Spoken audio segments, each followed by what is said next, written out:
Hello and welcome to another video. So we're going to be taking a look at Neutral Shadow. So basically they've replaced the mid-range set, all the initial mid-range stuff pretty much, with neutral stuff. So instead of going into Catacomb and crazy other players, you're mainly pushing off with the Goblin, Unicorn Dancer, Actress Fina, and anything in the 1 to 2 drop to 3 drop range in prep for Alice or a Fina play to boost your board, which is probably the most common thing you'll have. Obviously neutral is currently probably one of the strongest, but will be hit very soon, so expect to see things shake up and new content roll in.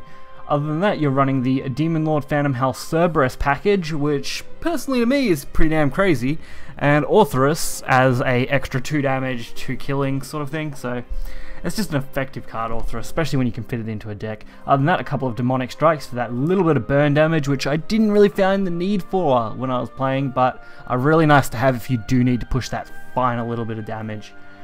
So other than that, we'll get right into the games. Alrighty, so the first matchup was against Haven, which is pretty interesting. I believe we curved out ideally going first, which is a really strong thing when you are playing a neutral deck. So we get pretty much an ideal hand, Goblin, Fina, and Unica. I try and swap out for a 3-drop. Since I already have 1 and 2, I wasn't too worried about keeping the Unica.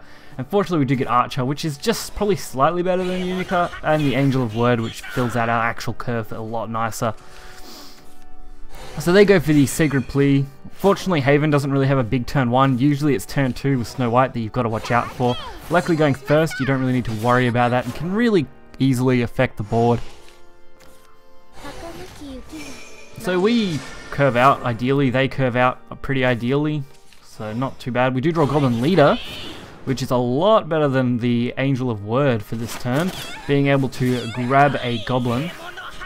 And then we're kind of expecting the 1-2 to ram into the 2-2 and then trade into the Goblin. That's the expected turn. Whether they make that play or not, that was the question. And obviously they do, because they aren't completely shit at playing the game. So our hand is pretty well stacked. We have the Actress, we have the Angel, we have the Beast. If we can draw into anything else, and luckily we draw into Alice. We only needed to fill out this turn, otherwise I probably would have just dropped the Angel and the Skull Beast and held onto the Fina for the next turn.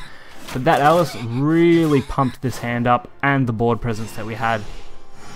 I would not be surprised if Alice is hit. If not, Goblin Leader will definitely be hit in a big way. So they do aim for a little bit of healing while being able to deal some damage. Nothing substantial. Pretty much giving us a clean sweep here.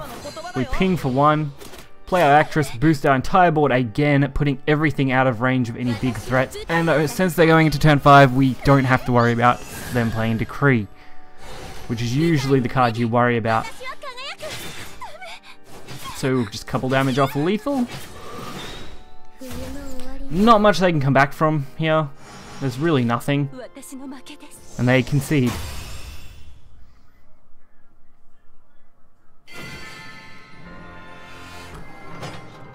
So as you'll see with most of these games, the neutral package is probably the most effective, but the shadow package also helps. It's kind of I guess I'd look at it as a 2 separate deck structure. So you're mainly looking for the neutrals as your early game, and then the shadow cards for your late game. The only exception to that being Skull Beast, which is a solid 1-2 drop. So other than that, you've got a pretty solid hand. So here we start off with a 2-3-5, not a nice combo. We don't have anything to play out. Luckily our double draw does find us that Skull Beast, filling out our curve and fixing out us completely into a nice spot. We couldn't ask for a much better hand off that draw, which is usually the case. If you don't draw your initial curve, most of the time you'll draw into what you need. We go double Unica. They decide not to trade with the Unica, which makes sense. They don't really care if I heal or not, and they can go for a double trade. So why not? Myself go for the Goblin Leader. You can't go wrong with a Goblin Leader turn 3 unless they have a double kill on the board. Even sacrificing this, I still get a 1-2 Goblin out of it, and that's only if they had have traded into it. Leaving the Goblin up here though, and then killing it with the Red Hot Ritual is probably a lot better for their play. But from my perspective, it was the best thing I could probably do other than just throwing out another Unica, which would have suffered the same fate, unfortunately. And fortunately, we have a turn 4 double play, allowing us to open up our boost, getting us a couple more damage. So we've already got Cerberus and Hector. All we need now is a Phantom Howl, and we'll have a pretty solid damage combo. Unfortunately, they have Mage on curve. Trading up, getting a couple kills here. They do leave this 2-3 up though, which can do some real damage if they're not careful. And giving me the chance to play Cerberus for free with no drawback. You'll notice this deck doesn't run a zombie, not zombie party, sorry, I forgot what it's called now. The other one that summons zombies. Death Breath, there we go. I was trying to think of it, I was just going around in my head for a little bit there. No, it doesn't run Death Breath, you don't really need the defensive play, you don't want to waste your turn 6, you want to push your damage more with this deck. Try and be aggressive in the early game and in the late game. So you will get rolled if someone manages to outplay you off turn 1, which can be the case quite often. So sometimes you just want to push this damage. So like I was expecting this trade here, which is pretty normal. I probably could have not played the Goblin if I didn't want to, but I felt playing the Goblin gave me just that little bit more to the board. It does allow them to play something else though, so it probably was a bad idea at the time. At the time I was thinking, oh maybe I can use it to ping more damage off, but now thinking back to that, that was probably the wrong move overall. Fortunately, we do get the Hector for 3, allowing us to easily trade.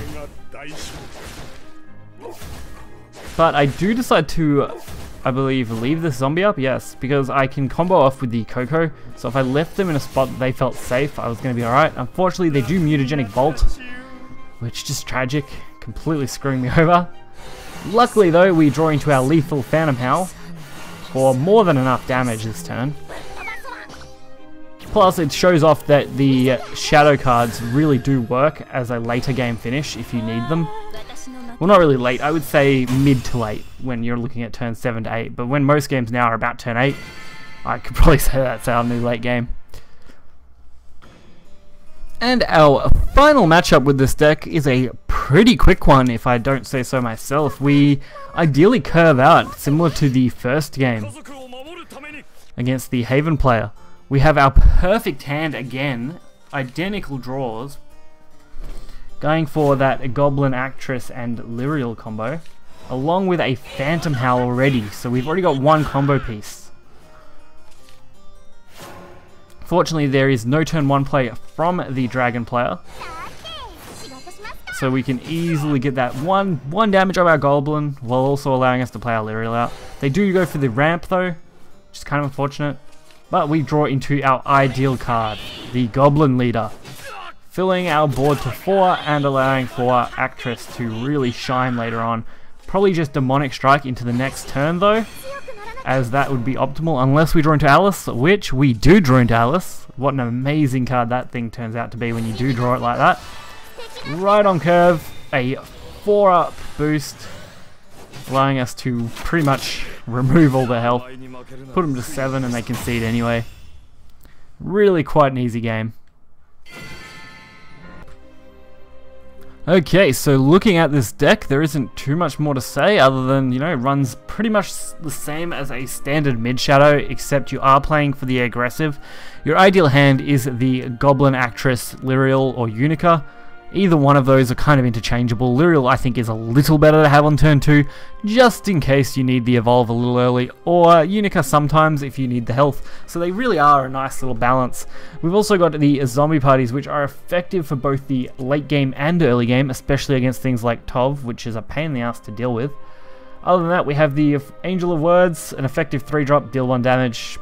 Not much I would swap them out for. Maybe Grimnir, but you don't really need it, it's too late game.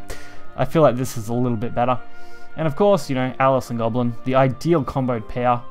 Orthrus, I didn't play at all, really, just because it was there. I could have played it in one of those matches there, but I didn't feel it was needed.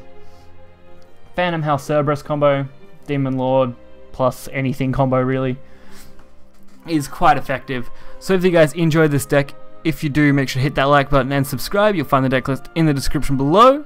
And I'll catch you guys next time. See ya.